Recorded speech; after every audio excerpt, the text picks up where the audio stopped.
This week we read in the portion of Mishpatim. These are the laws which are adjudicated and established by the court system, which is set by the Torah.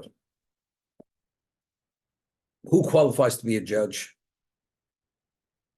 Firstly, you have to be ordained from Moshe Rabbeinu. If you receive his ordination, you're qualified to sit on a court to adjudicate cases which even determine the death penalty. Otherwise, you're not qualified. But even to adjudicate a monetary case, penalty, you have to have this level of ordination. If not, you're not qualified. And the verdict's not a verdict. It's not valid. Now, it's interesting. The Gemara tells us in two locations that a judge who offers a judgment, a verdict, which is true on the absolute level, don din emes lamito. Not only does he provide a truthful judgment, but it's truth on the ultimate level.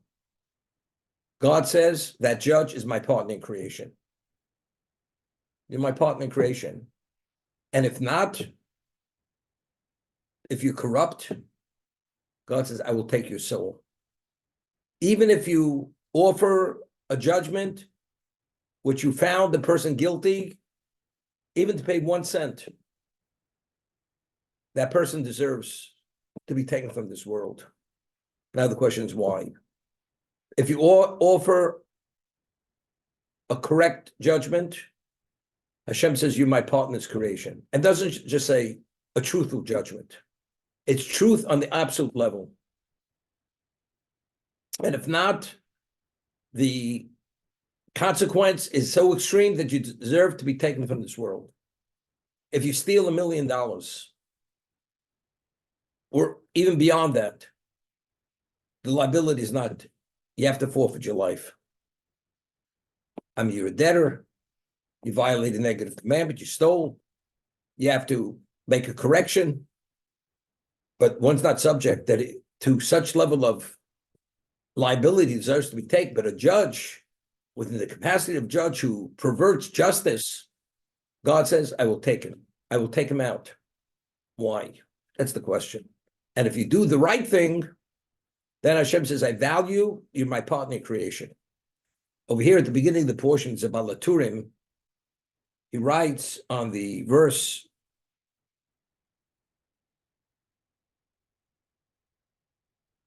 these are the laws that you should present before them. So he points out the 5 words in this pasuk. 5. So he says 2 things. Yesh tevos, the 5 words in this pasuk. Lomalo kladon din emes labito. One who renders a judgment which is truthful on the absolute level. God says, I consider it as if you fulfilled the 5 Chumoshim, the 5 books. That's the 5 words allude to the 5 Chumoshim. And you consider my partner. Now, 5 words alludes to what? The 5 Chumoshim. The first words in the Torah give away the secret. Why did God create this existence? Bereshis bara Elokim. Bereshis bara. In the beginning, God created. So Rashi cites the Midrash. For the sake of Reshis, God created this existence. What is the setting where the Jew is challenged? Does he fulfill? Does he do the right thing or not the right thing? It's in this. It's in the physical existence. If a person would not have temptation, a person would not have challenges, what is the value of life? The value of life is to be confronted with challenges, and despite the challenge, you do the right thing. Now you're worthy. So everything in life, in existence, the amenities that are needed to do the right thing, and all the reasons to do the wrong thing. The distractions, the desires are also in place. But whatever is here, it's to bring about the end result that the challenge is an appropriate challenge. And if you meet the challenge, then you merit the ultimate. You merit a relationship with God, which is what we speak about the world to come. That's the value of existence. Now, how do you meet that objective? Only through the study of Torah and keeping its mitzvos, the commandments.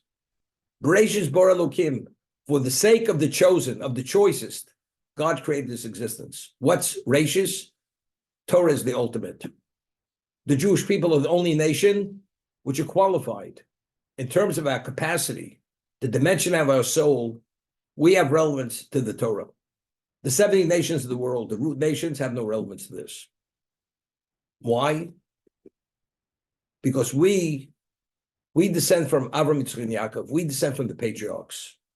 Because of the levels of sacrifice they made in their lives, they merited to have that special capacity, which is an unlimited capacity, and therefore they could have a relationship with the unlimited, with the infinite, which is God himself. We, being their descendants, Avraham, Yitzchak, and Yaakov, we're known as the patriarchs, we inherited a similar soul, a soul that has unlimited capacity. The Torah is God's wisdom. It's unlimited. It's the unlimited which gives us relevance to the unlimited. Therefore, Bereshis bara Elokim, in the beginning, for the sake of Rashis, of the Torah, God created this existence. For the sake of the Jewish people, which are also the ultimate, the choicest, God created this existence. This verse here has 5 words in it. These are the laws you should present before the court. They're 5 words. If you uphold the Torah, which are 5 books,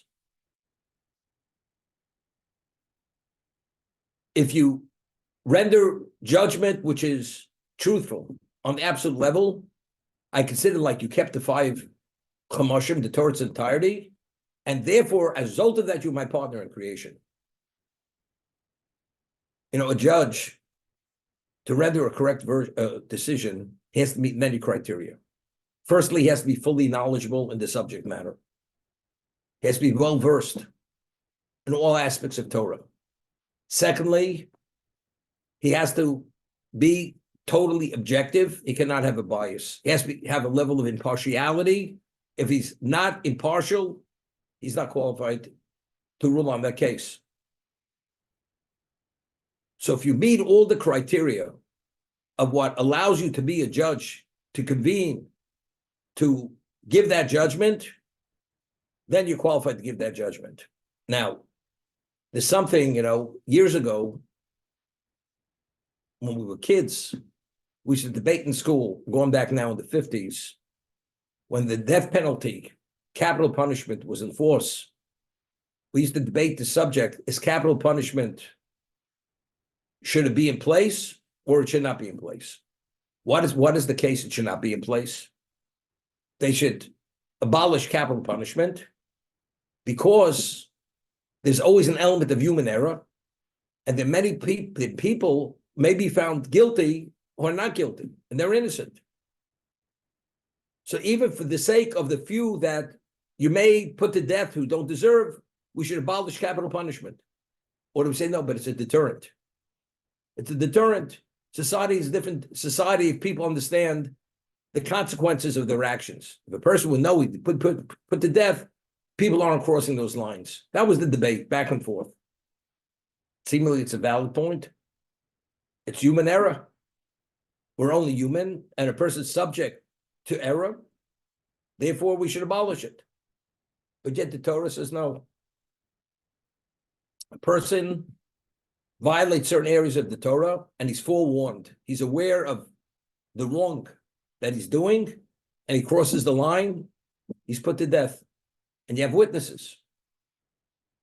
And they have to be credible witnesses. The witnesses are interrogated to make sure that their testimony is accurate and there's no discrepancy in the testimony. And the court makes an evaluation, is this valid testimony or not valid testimony? And if it is, based on that testimony, they rule, and the person is put to death. What happens if later the witnesses are found out to be conspiring? So they put an innocent man to death.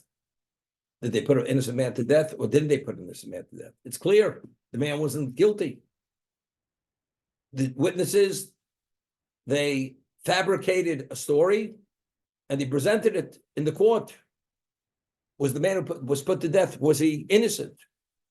Now there's a verse in Tehillim where David HaMelech says, Elokim nitza badas kel. When a court convenes, God himself convenes with the court.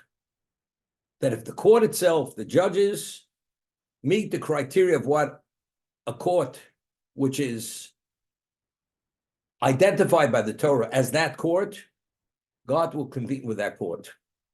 Meaning, of course, you have to go through all the various protocols of what the Torah prescribes, who the witnesses are, interrogating the witnesses, who the judges are. But everything, if all that criteria is met, God says, I will convene with that court. And when they adjudicate and they evaluate the evidence, they're not subject to human error. Why? Because they will see through my eyes. And the concept of error has no relevance to God. So when they render that verdict is absolutely true. Because it's God giving them that understanding. It's divine. It's not human intelligence. The human intelligence is only the conduit for the divine to render the verdict. So, of course, the question is, but we find cases where the witnesses who testified, they're found to be conspiring. They lied. The man never committed murder. The man doesn't deserve to be put to death. The answer is he does. If a person's walking and he doesn't realize where he's walking, and he walks off a cliff and falls to his death, he died. Why did he die? It's because he was not careful enough. If a person is meant to die and experience an accident because God wants him to die, he's dying. Because it's the will of God he should die.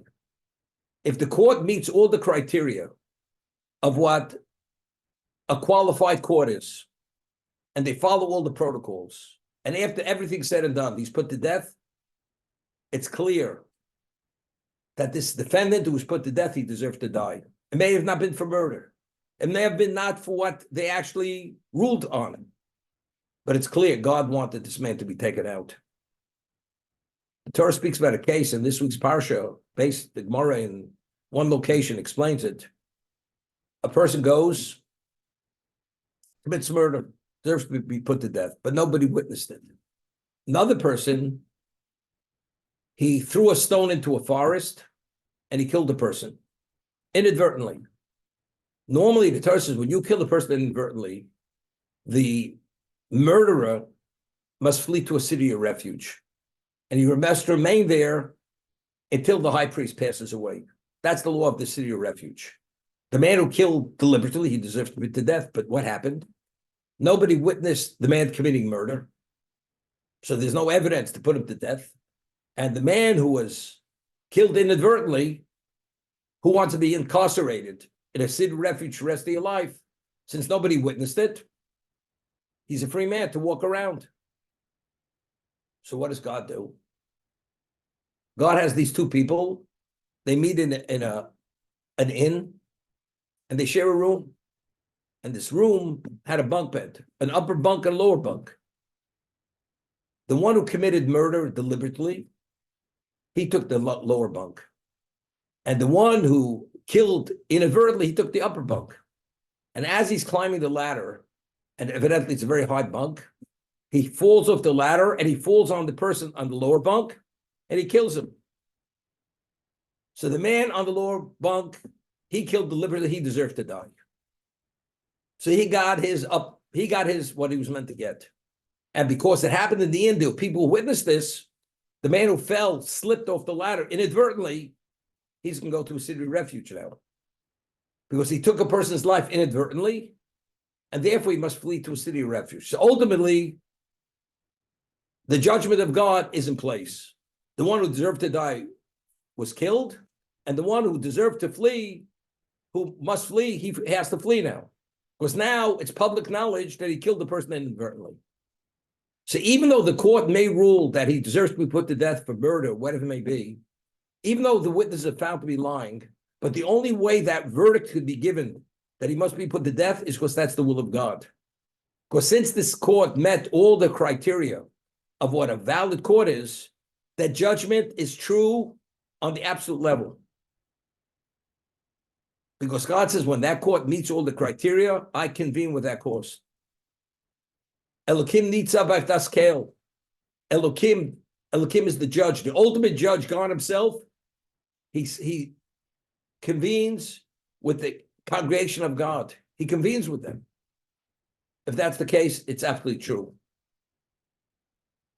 Therefore, it says the 5 words in this verse. This is the equivalent of Chamisha Chumashei Torah. If the court itself is a valid court, and the only way you can be a legitimate court is you have to be well-versed and law-abiding people committed to the Torah, then that verdict is going to be a proper, absolute verdict. And not only that, because you've met all those criteria, I consider you my partner in creation. Now, what is that? Firstly, what does it mean? He rendered a judgment that was it was the ultimate truthful judgment. It's either true or not true. So the Talmud discusses a case. Judges, they follow all the protocols. The witnesses are interrogated. They evaluate the evidence. It seems to be the man is guilty, deserves to die. But they have a certain sense that this case is not right. Either they missed something, or the witnesses, although they passed the interrogation, could be they staged this. If they can't get to the bottom of it, you know what they have to do? They have to remove themselves from the case. They're not permitted to render the verdict. It has to be, to them, beyond doubt. That's the level of clarity they have to have. If there's any degree of doubt, they have to disqualify themselves. Because just as God, when he renders a verdict, it's always true on the absolute level, because there's no questions regarding God, what is and what's not. They have to meet that criteria of absolute truth. And if there's any vagueness, although they said, well, we met all the criteria, we could go. No, you can't go. You have to experience, internalize it at a level of truth, which is absolute. Because only God is involved in that kind of truth. God says, now you're my partner in creation. Now, why are you partner in God's? Why are you a partner? And if you do the wrong thing, God says, I will take your soul. We find the beginning of creation, it says, Bereshis Bor Elokim. There are many appellations for God. The appellation of Elokim is the attribute of justice. And then afterwards, God creates Adam, it says Hashem Elokim.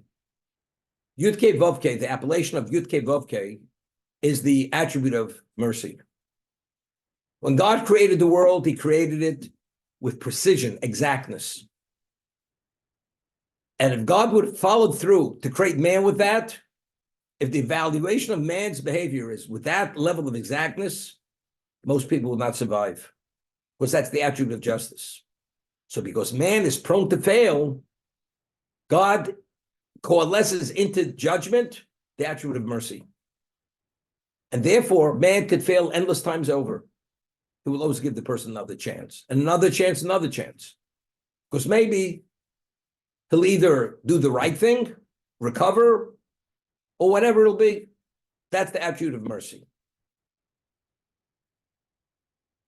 Within the context of a court of law, is there mercy? There's no mercy. God says the person steals, there's certain liabilities. You kill, God forbid, there are liabilities. Person does other things, you get lashes. The Torah prescribes it exact. If you have evidence, factual based, irrefutable evidence. This is the way the law is implemented. The court adjudicates it. That's the ruling. That's called. So the earthly judgment is precise.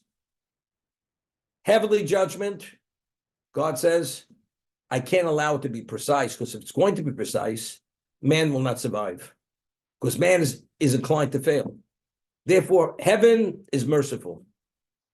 The court of law, there's no mercy. Why? Now, God initially wanted to create the world with the attribute of justice, and even man should be evaluated with the attribute of justice. Why? Because when you have justice, precision, everything is perfect. But you know, we don't live in a perfect world. Why don't we live in a perfect world? You know why? Because people are not perfect. It has nothing to do with the world not being perfect. People are not perfect. I always quote Rabbi Wein with phenomenal statement: don't mix up Jews with Judaism. Judaism is perfect. The Torah is perfect. Torah Hashem Tamima. You know who's not perfect? We're not perfect. People are not perfect. So don't confuse the two. So if a Jew misbehaves, it's no reflection on God. It's a reflection on the human being that he's not behaving properly. Justice is perfect on the terrestrial level. Why is it perfect? Because if you meet the criteria of what the Torah says, what a court has to be, God says, I'm involved in that verdict. That verdict is absolutely truthful. It's not subject to human error, because I convene with the court. So God says, on the divine level, there can be justice. Because if there's divine justice on the divine level, there's no world. However, so how do we have justice? How do we keep things in order? You know what the answer is? There's a judicial system. If man violates the law, he's prosecuted. So the human justice maintains that order which the world needs. What happens if the court itself? The courts are corrupt. The judges are corrupt. If that's the case, there's no justice. There's no precision on the earthly level. God says the only reason why there's no divine justice is because there's terrestrial, there's human justice. Because justice is essential for the existence of the world. The world has to behave within a certain context of order. The order is human justice. But if the courts themselves are corrupt, that means human justice doesn't exist. God says, then I have to implement divine justice. If God forbid, God implements divine justice, that's the attribute of justice, then the world is going to have a level of suffering, not the untold suffering. That's Holocaust. That's the Tochacha, which the Torah speaks about. That's the ultimate level of Midas Adin. That's the attribute of justice. But why is God implementing divine justice? You know why? Because the terrestrial judge has failed. So if the judge himself, when he adjudicates it, he does it with dishonesty, even if for a penny, what's he doing? He's not allowing human justice, the attribute of justice, to be within the human context. If that's the case, he's the cause now. He's the one who's activating divine justice. So all the suffering that is going to come upon the world is due to this one individual. Therefore, God says like this: if you adjudicate the case and the verdict is justice, truth on the absolute level, then even if there's a question, you can recluse yourself from the case. You're my partner in creation. Because as long as the court maintains its integrity, the world continues. So God says the world's only continuing because of the way you're behaving, the way you're processing things. So I give you all the credit. You're my partner in creation. But if the judge himself is corrupt, that means there's no human justice. You've compromised the integrity of the court. You deserve to be put to death, because now you're the cause that there has to be divine justice, and divine justice is untold suffering. And this one individual, although it was only a cent or something insignificant, doesn't make a difference. You've breached the context of justice on the human level. Therefore, there's divine justice. That's the concept. Therefore, you have 5 words in the first pasuk. These are the laws you should present before them. And this is alluding to the court that has that special level of integrity. God says, I consider it like you fulfilled the 5 Chemoshim, the Torah's entirety. And not only that, because of that, you're my partner in creation for that reason. It's very interesting. There's a positive commandment that every Jew has to give his fellow Jew the benefit of the doubt. If there's a question, did you see somebody doing something? Did he do something right or wrong? It's a 50-50 call. The Torah says there's a Torah obligation, but tzedek tishbar. You must give your fellow the benefit of the doubt. And what are the words? But tzedek tishpot. You must judge him favorably. So not only do you find justice within the context of court, even in terms of human relationships, how do you see the other person? If you could see him in a positive light, although there's a chance maybe not, you have to give him the benefit of the doubt. But again, that's securing the human justice. It's not only human justice within the court system. God wants that the behavior pattern, the mindset of the Jew should be always proper evaluation, proper passing judgment on one another. That's what God wants. Now, there's a law in the Torah, honest weights and measures. A person who does not have honest weights and measures, although you may have stolen a small amount of money, the vendor who has weights and measures, he's not even permitted to possess them. We're not even talking about short weighting people on the scale. But even to possess them, because what does that represent? It represents something, because they're false weights and measures, which is the antithesis of what truth is. These are the so-called the paraphernalia. These are the tools of the evil inclination to do things which are corrupt. Could you imagine a person is a counterfeiter, and he has the printing press, he has the plates, and he's going to counterfeit endless amounts of counterfeit money, undermining the monetary system in a country. And they catch him with the plates. He hasn't yet counterfeited yet. What do they do to that person? He's arrested. Why is he arrested? Because if you have those kinds of plates, what does it mean? What does that represent? It represents you can actually destroy the currency system, because you're going to counterfeit money, which looks like the real thing, but it's not. It's counterfeit. If you have those weights and measures, which are not honest weights and measures, what does that represent? They represent you underestimating the system.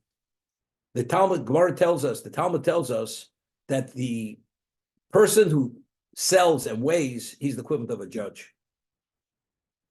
My evaluation is, this is what it weighs, this is the way it measures. So the seller is like an evaluator. That evaluator, God says, is like a judge. And if you go and you short weight or short measure a person, allow him to believe he's getting what he's getting, but he's getting less, it's like a judge rendering a false decision. And it has a similar consequence. So we have it at many levels. The court system has to meet criteria of truth. If they do, God says, I'm with you. You're not subject to human error. Therefore, even when you offer verdicts related to capital punishment, it's always 100% truthful. Because you couldn't have given that judgment, that verdict, unless it was truthful, because I convened with the court. When you pass judgment to your fellow, always give him the benefit of the doubt, if it's a 50-50 call.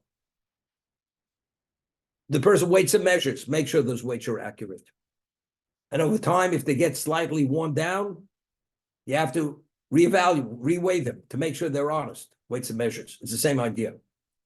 Because that's emes. God is truthful. God does not tolerate anything which is untruthful. And therefore, the liability to the court or the world is something what? Now, the Torah tells us, based on the verse in Prophets, "Im lo brisi yom v'loilo." If my covenant is not in effect day and night, the world would not exist. What's the bris? What's the covenant that he gave us? He gave us the Torah. The Torah itself, based on a verse in Mishlei, in Proverbs, King Solomon says, "Emes kenev al timkor." Acquire truth, don't sell it. So when we speak of Torah is truth, it's not relative to other things. It's the most truth. It's truth in the absolute. Absolute. It's absolute truth. Why? Because it's God's wisdom.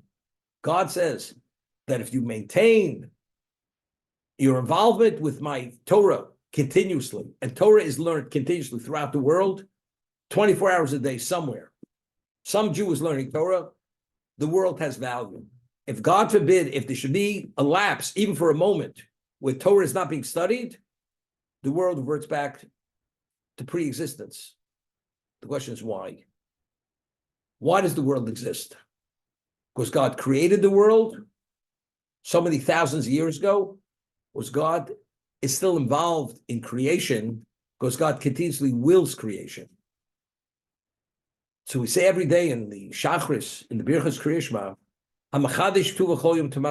God continuously renews the act of creation. It's an ongoing renewal. God is continuously willing existence. It's not because existence existed a day ago, it exists today. It exists today because God is still maintaining it. It may appear the same, but it's a new reality. I'll give you an example. Today, people have events, and the walls are brick walls, bare walls, in terms of the room. They can project onto those walls images that you think you're in a palace. Because the projector is projecting certain ornate type of tapestries on the walls, and visually you think this is the most ornate type of room, a mansion. The moment the projector stops, you see it's brick, it's cinder block, those walls. So why do you see that the walls, you see this quality tapestry continuously with all the murals? You know why? Because the projector is going. But if the projector should stop for a moment, what is it? There's nothing there. That's exactly what existence is. Every moment, what God willed from the first moment of creation, which brought creation from the ex nihilo into the reality, every moment, God is continuously willing existence. Now the question is, what is God's relevance to existence? God is absolute, infinite, and truth on the absolute level. Existence is not that. Existence only has God only has relevance to existence because it represents that truth. What truth is that? It's the truth of Torah. Because Torah is emes, and it's truthful on the absolute level because it's God's wisdom. So if we, as the Jewish people, engage in the emes, in the truth, which is truth on the absolute level, God has relevance to this existence. But the moment it no longer has relevance to God, God is out of here. God ceases to will existence. So what happens if God ceases existence? It reverts back to pre-creation. It goes back to the ex nihilo state, pre-ex nihilo. That's what happens. That's the understanding.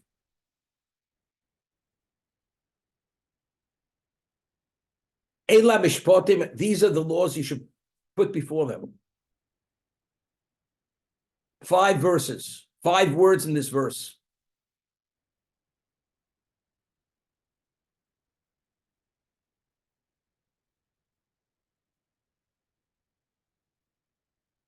It says in the verse, in the pasuk, Asher tosem lefneihem, said very interesting, medrash. Rashi cites it. Let's say you have a law which is identical in the secular as the Jewish law. A person steals, the thief, he has liability. You must reimburse the person you victimize. If the item is intact, you must return the item. If you destroy it, you have to pay its value. And that's the Jewish law. If you have the exact same law in secular law, and somebody, you want to make a claim against the thief, so what do I have to go to, a Jewish court? I go to a Gentile court. So the Torah says, Asher tosem lefneihem. A Jew is only permitted to have the case brought before a Jewish court, not before a non-Jewish court. Lefneihem, lo lefnei ovdei kochov mazolis, but not before a non-Jewish court. Even if it's a law which they adjudicate exactly as the Jew, exactly. Let's say they took it out of our book. So their law is based on our law, and the judges are adjudicating based on our law. Al tivei ber koshlam. You're not prepared to bring the case before the professional Gentile judges. Shamaybe din Yisrael, if they overgo chovim azolis, because if you bring your claim before that secular court, mechalas Hashem, you're desecrating God's name. Umeker Shem Elilim lashbicham, and you're esteeming and revering the name of idolatry to give it praise, to give it value. Shenemar, as it says, Kilok tu tsurenu tsuram, vivenu fleelim. Our rock is not like their rock, and our enemies are our judges. Kishavenu plelim. When our enemies are our judges, so edus lili rosab, you're giving value to their belief, what they represent. How do we understand this? The law is identical, verbatim. The law on the secular book is like verbatim, lahavdil, of the law which is on the Jewish book. When you go before the non-Jew, you're valuing them, you're esteeming them, you're revering them.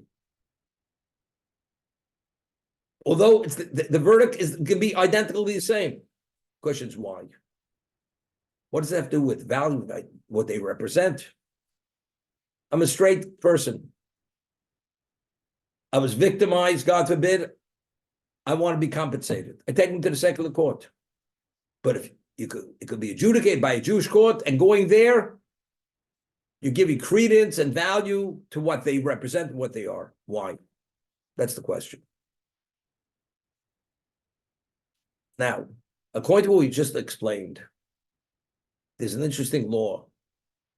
The Rambam writes in the laws of idolatry that if a Jew says, the reason why I believe in God, because I researched all religions, and the Jewish religion makes the most sense. All the other religions, I was able to poke holes in it, to find flaws, inaccuracies. The Jewish religion is so impressive, you cannot find a fallacy, there are no inaccuracies. It's irrefutable. But the basis for your commitment is your own intellect. It's not because you're accepting Masorah tradition. Because at Sinai, God appeared and he said, this is the way it is. See, when it's Masorah, it's based on the transmission from Sinai generation after generation. That's fact. It's irrefutable fact. Because where did we start from? God communicated with every Jew at Sinai. Those people shared it with their children, and their children shared with. So you trace it back to a source which is irrefutable fact. When you base it upon your intellect, because I feel this is the way it is because, regardless of what the because is, the human mind is always in a position, it always vacillates. You see it today this way, tomorrow you see it differently. Today you're convinced, then all of a sudden you see there's a new nuance, which is not as simple as you thought it was yesterday. That's a negative. You're exposing yourself to idolatry. Just as idolatry, what's the basis for all idolatry? It's their understanding. If there's a sun, it's probably a power. The moon, the this. Every pagan religion, where did it begin? It began with the human being. It's their processing of reality. It's the way they saw it. It's all based on their intellect. They had great intellect, but it was all based on their intellect.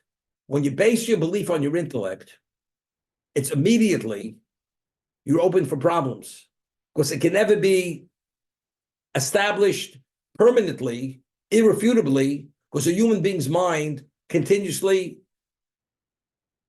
vacillates because we see continuous different nuances based on our own experiences in life. So how do you have it anchored in the way which it doesn't change as much as an iota, regardless of the way you experience your life? It's Masorah. It's tradition. Sinai, it's this. It never changed. One of the 13 tenets of Jewish faith is that the Torah was given through Moshe Rabbeinu, who's the father of all prophets. Nobody was as great as he was, not before him, not to follow him. That's one. And also, the Torah we have is immutable. It will never change. That's a separate tenet of Jewish belief. It will never change. What it was then, it is and will always be. We're not talking, God forbid, progressive Judaism. What it was then, it's today, and what it's today will be tomorrow until the end of time. But what does that mean? Because it's truth on the absolute level. Something which is absolute doesn't change, because it's absolute. Something which is relative to the moment, so if the moment changes, whatever that is also changes. Therefore, when you go before the non-Jewish court, what is that, even though the decision is the exact same decision, what's the basis for that? Because they feel it's most correct. That's considered justice. Well, why is it called justice? Because the secular court decided that's justice. That's the way we maintain a society. But you go before a Jewish court, their justice is subject to error, because God does not convene with that court. Our court, the same law. That's irrefutable truth. If the judges meet the criteria, that irrefutable truth will be implemented. So although the actual payout may be the same payout, who are you coming from? You're coming from a whole different vantage point. One is it's rooted in truth, and therefore God is involved. So if you go there where God is not involved, what are you doing? God, today, when I need you, I'll call you. I got the red telephone. When the red telephone rings, the president, then he knows he has to put in the code. You got the Trident missiles going from under the ocean. Today, we don't need you. When the going gets tough, then I'll call you. No, you always need God, because God is always the one who wills existence. And he only wills it because of truth, because we're involved in his truth, which is absolute. And when we engage in his truth, he's involved with this existence. If God forbid we're not involved with this truth, God says the world reverts back to pre-existence. As a result of that, doing their thing, although it's identical as ours, that it's not the same. It's a different reality. Going before the secular judge, it mimics us, but it's not. It's a whole different reality. It's interesting. You have two types of jewelry. Today they have diamonds, which are grown, they're not mined. And literally, I'm not an expert in any of this. They say you cannot, even in the laboratory, discern between this artificial diamond, which is grown in a laboratory, and the real diamond, which is mined. Can't. But one is a real diamond, one's not. And if you can discern, it's not the real thing. But you can't tell the difference. What difference does it make? There's a difference, because one is genuine. If it's purely for superficial looks, it's only a facade, but it's more than a facade. Rendering correct judgments is more than a facade. It's to maintain God's justice in this world. It's what he said to be justice. What the non-Jewish court has nothing to do with God's justice. It's their justice. Therefore, one is God's here, the other one, God's not here. So by going there, what are you saying? God is irrelevant. When God says, I'm irrelevant, that becomes a problem. And therefore, going there, it's a desecration of God's name. You desecrated my name. You valued what they value. They value their position. It's what they decide, what they believe. It's not what God says. God said at Sinai, I'm offering my Torah. He went to all the nations of the world. What did they say? We're not interested. Could you imagine? God himself offers. I'm offering my Torah. I'm the creator. It's not for us. We want to smoke weeds down at the creek. That's what we want to do. Yeah, could you imagine?